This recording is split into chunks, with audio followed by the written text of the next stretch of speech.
Hey there, thanks for tuning into Duckbricks. I'm Chris, and today we're going to dive into an individual review of a LEGO Dreamzzz Summer 2024 set. And so, let's take a look at the largest in the wave, Castle Nocturnia. Okay, this is set number 71486, Castle Nocturnia.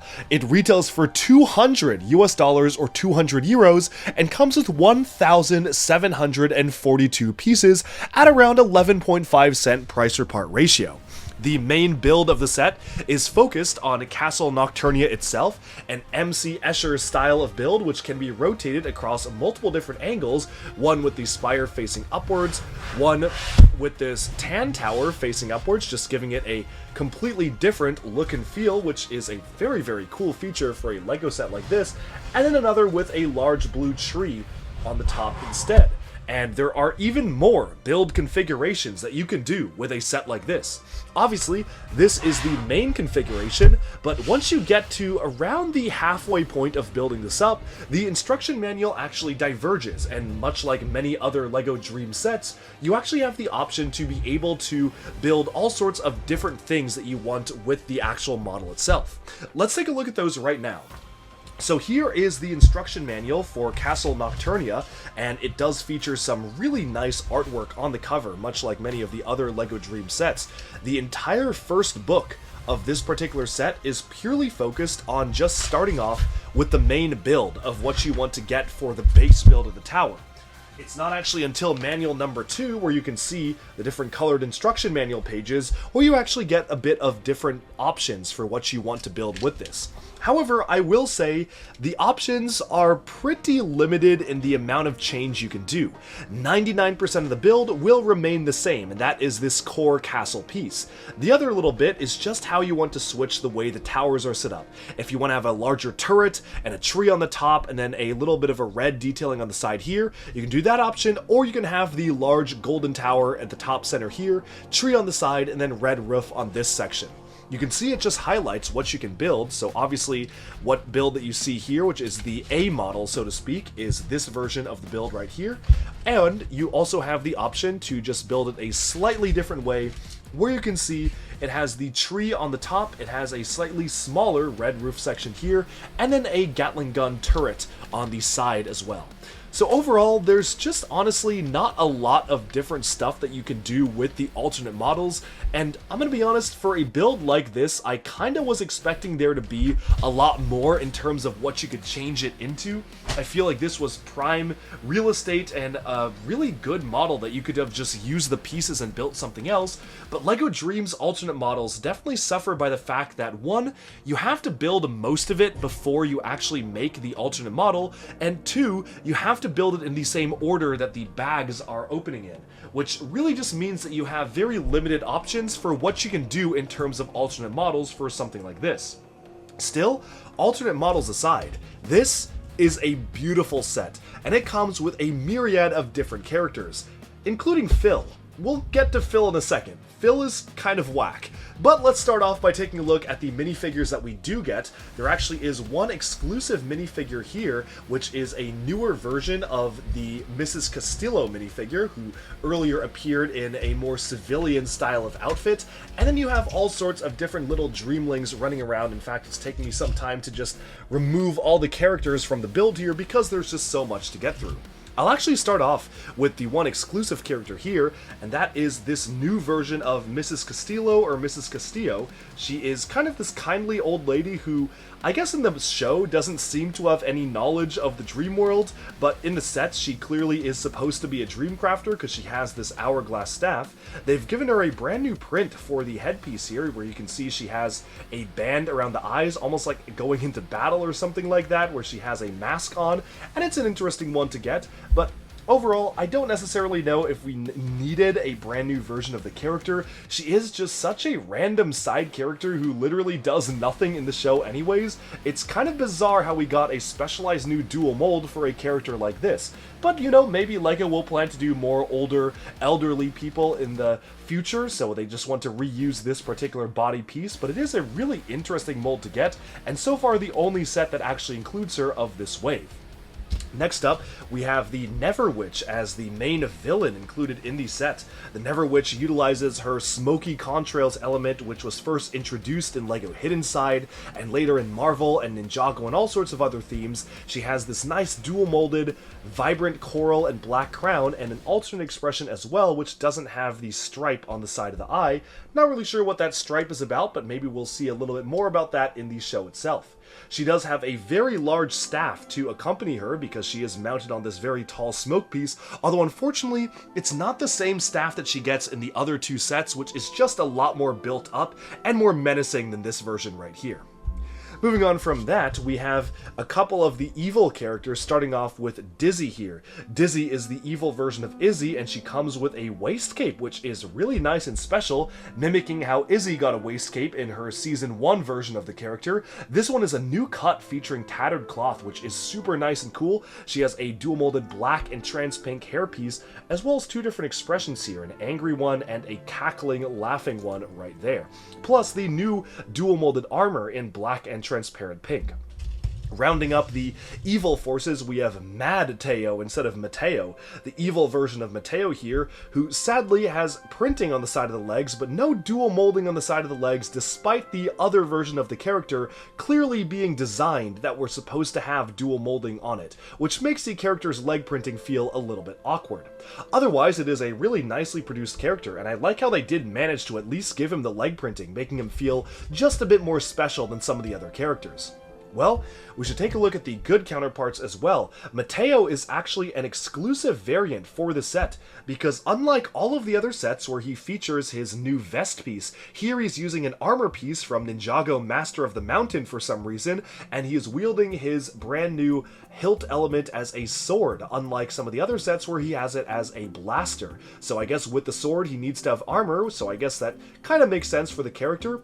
Good to get those dual molded legs with printing on the side of the legs here, as well as really nice detail, but I definitely feel like for a set this large they probably should have included the actual vest element because it is a really important part of this character, but it is good to get a variation of him.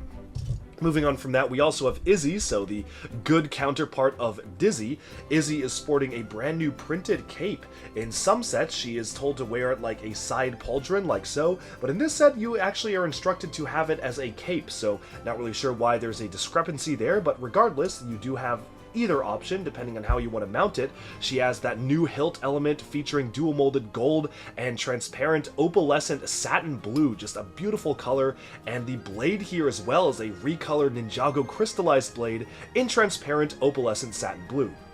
Sadly, Izzy was clearly designed to have dual molded legs, with half of it being blue and half being magenta, but sadly, despite having leg printing, the printing just cuts off when you don't have dual molding, so it is very unfortunate that clearly both of the main protagonists were supposed to have dual molded legs, but somewhere budgets were cut, and that was removed from Izzy before production, meaning that it feels a little bit incomplete as a minifigure.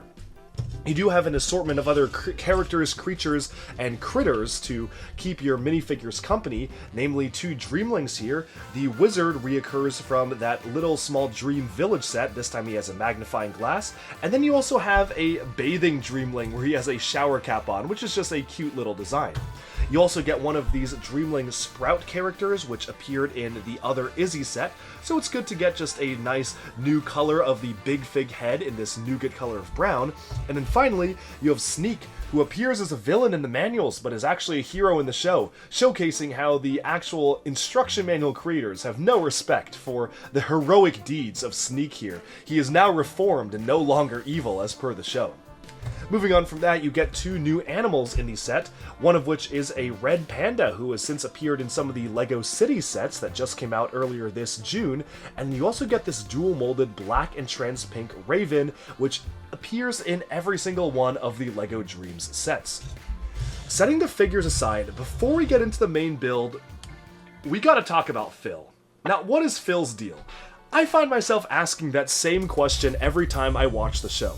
Phil is a manticore, so he's like a flying lion, and I'm gonna be honest, when he first appeared in Season 1 of the show, he's kind of horrific. I don't really know how to sugarcoat it. He's kind of terrifying, he is a freaky looking dude, and The animation of him is very strange.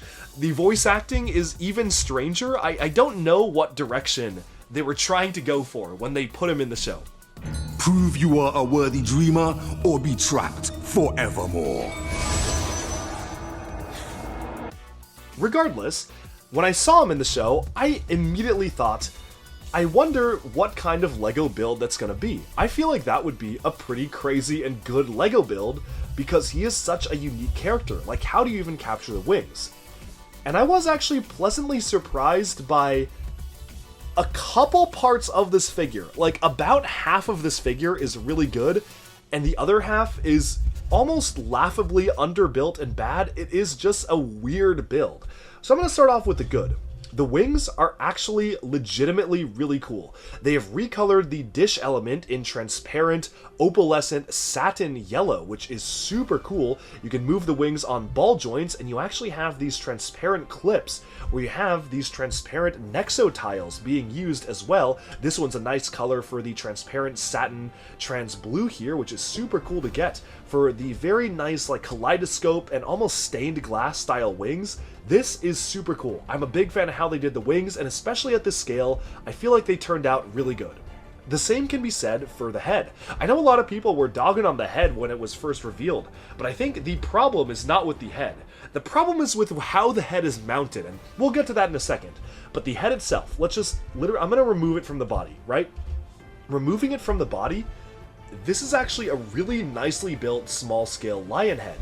You've got the nose, you have the mouth, the white underside. It is a fantasy-inspired build, so you have these LEGO Elves crystals in satin blue being used as these shards of glass or spikes around the side of the mane. You've got these transparent elements with stickers. Unfortunately, really should have been printed, given that you have to put the same sticker on the same piece like 20 times when making him, but alas, it was stickers, but still, it looks really good. I really like how this is done. It's got printing on the eyes, and it feels like with a really nicely built lion body, this could have been super solid. They literally made a really good lion for LEGO Creator 3-in-1, just copy that. But then you can see how it mounts, because you see, it would make sense if the head was mounted like here, right? So it actually kind of looks like a lion, like an actual animal. The head's mounted here. That is weird. That makes the entire thing look kind of bad. I don't know why they did that. Sure, maybe like looking down, it kind of works, but this is just mounted way too high. And if you wanted to mount it that high, at least like make this slope upwards so it kind of looks like the body is moving upwards. But the entire body is basically just a rectangle. It almost feels unfinished. It literally feels like there was supposed to be stuff you could put on the back or other things you could do with it, and they just didn't finish it. The body is so weird. And the same can be said for the legs. They're just utilizing the LEGO Dreamzzz new connection pieces and ratchet joints, which this one only comes in black for this color scheme, so they kind of had to just work with what they had, and it just feels so underbuilt, and the body just ruins the entire design. I'm sorry to say, like, I don't want to be mean, and I'm sure the set designers were really working with a budget and the parts they had, but you had something good. They were kind of cooking with the wings, they were really cooking with the head. Like, this could have been a really cool build, but the body just messes it up. I don't know, I'm not a big fan of the body. Maybe I'm being too harsh on it, but it's just my opinion. I would love to see somebody try to rebuild this. Heck, maybe I will try to rebuild this with just a better body, because as of right now, it's just so skinny. It's just 2 studs wide, and then it gets to just 1 more stud extra on each side here.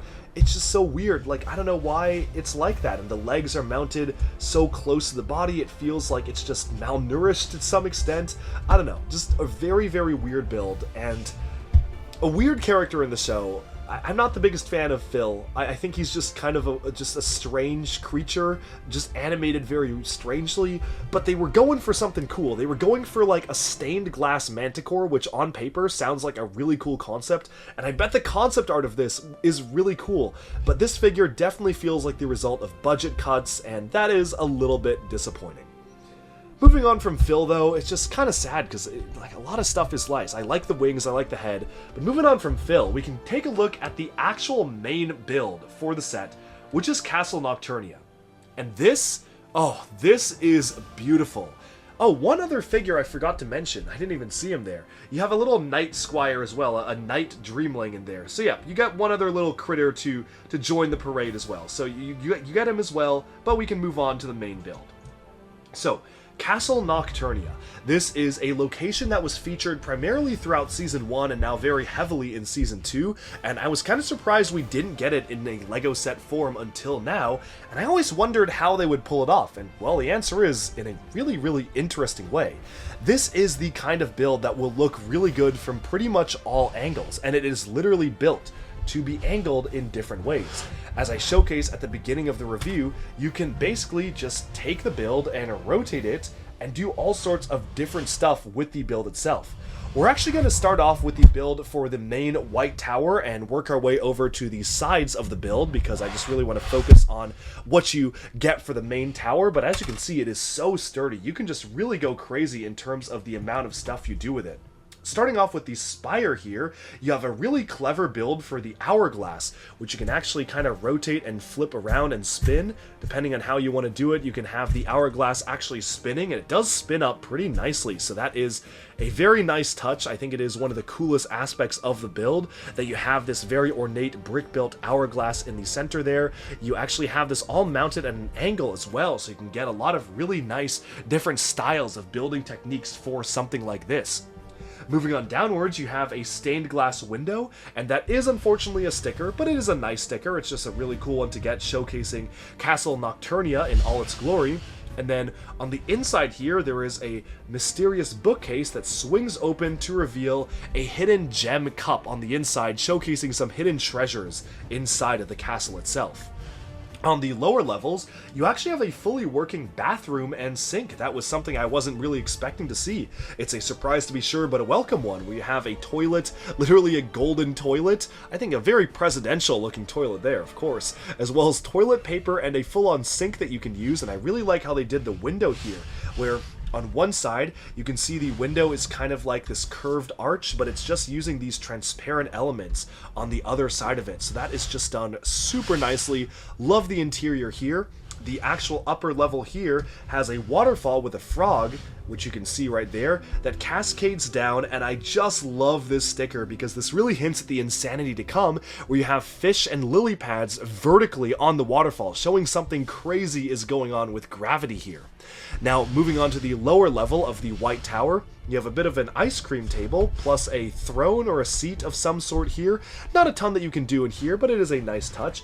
And there's even a trap door on the lower level itself, which only really opens itself up when you rotate it in a new direction, but you can open the trap door to reveal some extra hidden details on the inside there, with an extra frog and a stream running below the temple. Now, what's really cool is that you have these ridge elements being built literally just studs up standard, but when you turn the temple on its side, they become stairs, and I think that is such a clever building technique to actually have these pieces be utilized as stairs. It is super, super cool. I just can't stress how much I love this build. It's so unique and inspiring in the way it's done, and we can move on to the next tower. So the next tower here is a more traditional castle-style tower.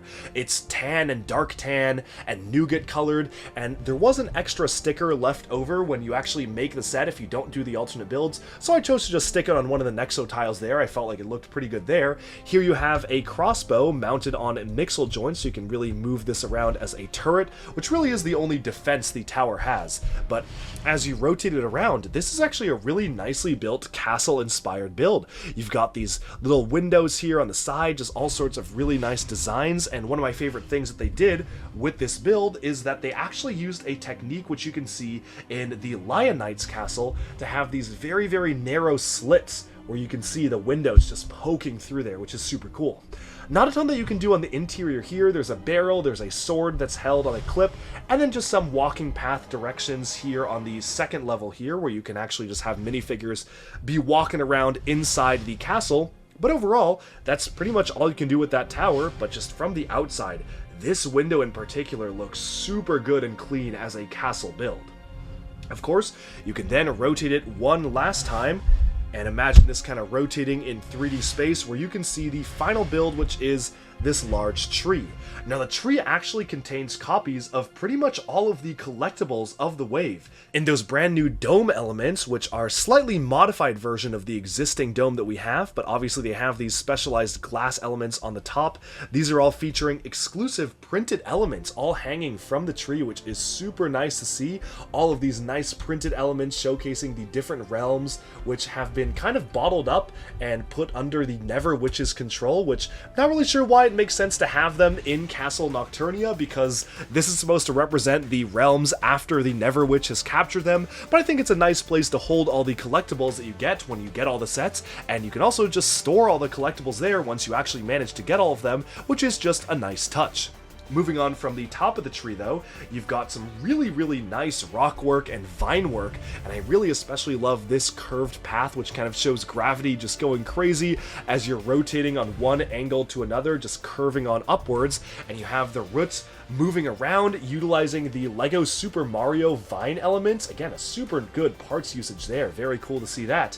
Some extra leaves on the side here, and just all sorts of different stuff that you can get with the build itself. My copy of the set was unfortunately missing a 1x2 piece here, but it's not the end of the world, and I have another one in my collection, so I'll just go ahead and replace that. Otherwise, that is pretty much all you can do with the castle.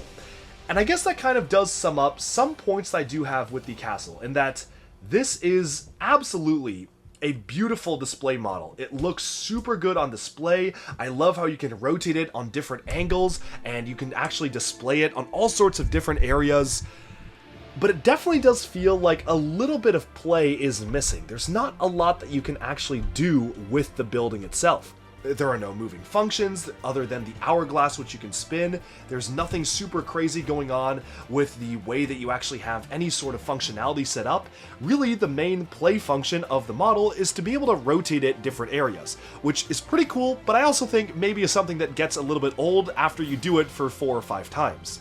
That being said, this is a LEGO Dream set which is geared towards the kind of LEGO collector who really loves to display models, and this is definitely something I want to be hanging from my ceiling, so I will absolutely do that. Stay tuned for future videos to see this hanging from my ceiling at a crazy angle, showing that gravity is just being flipped all the way around. So it's definitely made me really like the set. And I think that out of all the location-based Dream sets we've gotten, this and the Sandman's Tower, this is easily my favorite. It is so cool as a build, it's so imaginative, I love that you can do so much stuff with it. But then for $200, I am stuck feeling like maybe there could have been something more. And I don't necessarily know what more that could have been. Maybe an action feature or a play feature or something just a little bit different, especially because the alternate build is very similar to what you get here. I don't know, just something a little different. But as it is, I like it, I like the aesthetics. $200 is just a little bit too much for me in particular, and the LEGO Dream sets seem to go on pretty good sales, so honestly, I would recommend maybe waiting for a sale on this one. But if you like what you see and are willing to pay $200, I'd say go for it, because it is a beautiful model and one of the best and most innovative and creative builds we have gotten out of LEGO in recent history. And with that, we have summed up our individual review of this LEGO Dream set. Let me know in the comments what you think, and be sure to like and subscribe to the official Duck Bricks YouTube channel. Thanks so much for watching, and I'll see you again very soon. Bye for now.